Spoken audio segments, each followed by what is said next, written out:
Assalamualaikum warahmatullahi wabarakatuh. Oke, perkenalkan nama saya Syahri Ramadhani. Biasanya dipanggil Dani dengan NIM 0704062363. Di sini saya akan menjelaskan tentang dengan tema psikologi Islam dengan judul Ruh, Hati, Akal, dan Manusia. Oke, tanpa basa-basi cerita, check it out. Di dalam kehidupan ada 3 unsur penting yang ketiganya tersebut berperan dalam mengendalikan kesadaran, kemudian spiritual, kemudian dan pemahaman. Nah, 3 unsur ini yakni adalah ruh, akal, dan hati. Nah, apa sih ruh ini? Ruh ini adalah ciptaan langsung oleh Allah, tidak seperti jasmani, tapi ruh ini bersifat abadi, tidak pernah sakit dan tidak pernah mengalami kematian. Nah, ruh ini adalah kekal dan abadi. Nah, dalam psikologi Islam, ketika dititipkannya ruh kepada dalam tubuh manusia, nah, manusia dinilai sebagai makhluk yang unik dan istimewa. Wah, sangat menarik bukan? Atau khalqan akhar. Nah, kemudian ada akal. Nah, akal adalah kemampuan yang diberikan oleh Tuhan untuk berpikir, memahami, dan merenung. Nah, Al-Quran terus-menerus menerangkan tentang akal kepada manusia untuk menggunakan kecerdasannya, terutama untuk mengenali tanda-tanda kebesaran Allah. Nah, akal ini juga yang membedakan kita antara manusia dan hewan. Nah, hewan tidak memiliki akal sehingga mereka selalu melakukan sesuatu dengan tidak berpikir dahulu. Jadi mereka berpikir lias dan lebih ke perlakuannya yang lebih bebas. Gitu. Kemudian setelah akal ada hati atau yang disebut juga kolbun. Nah, hati ini berfungsi sebagai pusat emosi dan perasaan, tetapi juga sebagai pusat pemahaman spiritual. Nah, ketiga ini adalah unsur penting dalam kehidupan.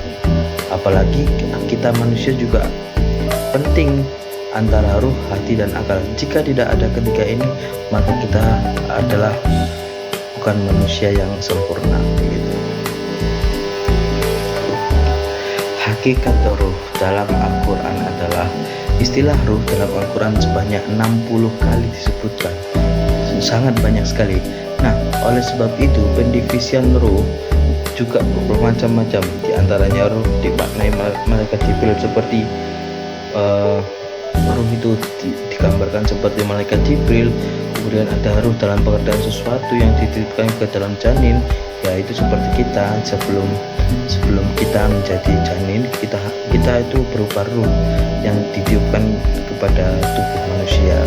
Nah, kemudian jadilah kita. Terus adapun ada konsep akal dalam Al-Quran. Nah, akal dalam Al-Quran dituliskan sebanyak 53 kali. Nah, sangat banyak bukan, menunjukkan betapa pentingnya peran akal dalam kehidupan manusia.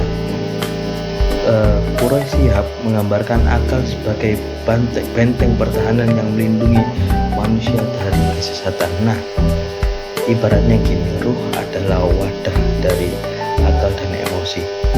Emosi adalah pusat emosi. Hati adalah pusat emosi. Jadi adanya ruh adalah wadah. Nah, kemudian hati adalah sebuah pusat emosinya.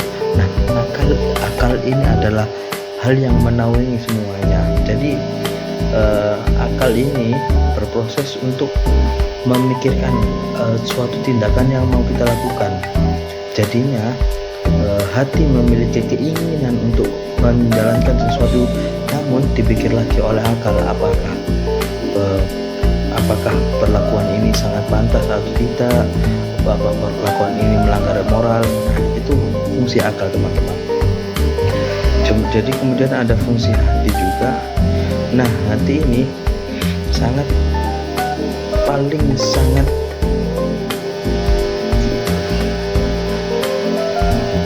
hati ini ini paling sangat kita bisa sebutkan sensitif. Nah, kenapa saya bisa menyebutkan sensitif?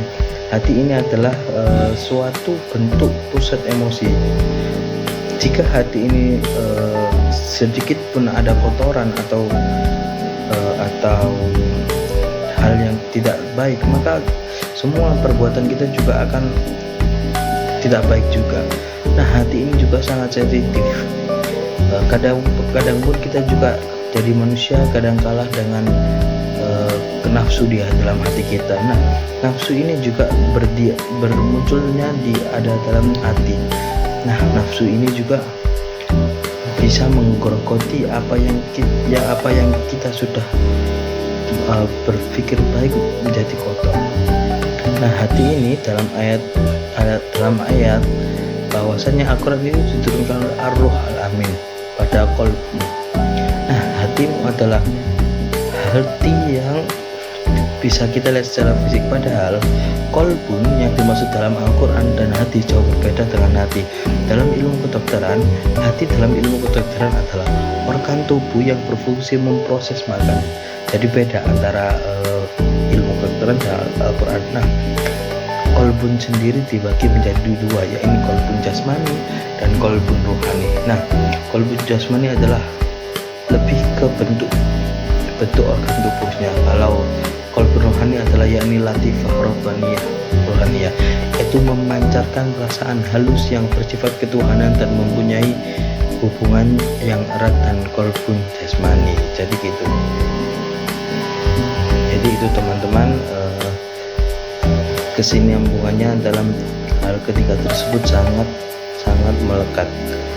Jadi gini, kalau menurut saya ruh ini adalah wadah, sedangkan emosi adalah pusat. Hati adalah pusat emosi. Kemudian ada yang mengaturnya, yaitu akal. Jadi semua komponen ini sangat berfungsi, sangat harus seimbang. Jika salah satu dari komponen ini ada yang tidak ada yang berkurang, maka tidak sempurnalah perbuatan pada psikologinya gitu. Sekian, terima kasih dari saya. Assalamualaikum warahmatullahi wabarakatuh.